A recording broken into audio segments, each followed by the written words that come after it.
பெற்றெடுத்த தாய் தந்தை போட்டு விட்டு போனாரையா மாயவனோ நீளவனோ கன்னிச்சாமி அந்த மாயவனோ நீளவனோ கன்னிச்சாமி அந்த சபரிமலை உச்சியிலே சன்னிதானம் பக்கத்துல நெய் குண்டமோ எரியது வார் கன்னிச்சாமி முன்னால் நெய் குண்டமோ எரியது வார் கன்னிச்சாமி அந்த பந்தளத்தான் கண்டெடுத்தான் பாடகனான் ஐயனத்தாம் பேரு வச்சா மணிகண்டனான் கன்னிச்சாமி அவன் பேரு வச்சா மணிகண்டனான் கன்னிச்சாமி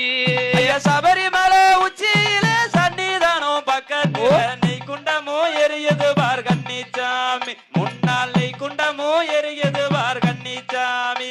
ஐயா தம்பிக்கு தான் ஆடு என்று தனக்கு ஒரு காடு என்று தாவி விட்டா மணிகண்டனான் கன்னிச்சாமி அவன் தாவி விட்டா மணிகண்டனான் கன்னிச்சாமி சபரிமலை உச்சியிலே சன்னிதானம் பக்கத்துல நெய் குண்டமோ எரியது வார் கன்னிச்சாமி முன்னால் நெய் குண்டமோ எரியது வார்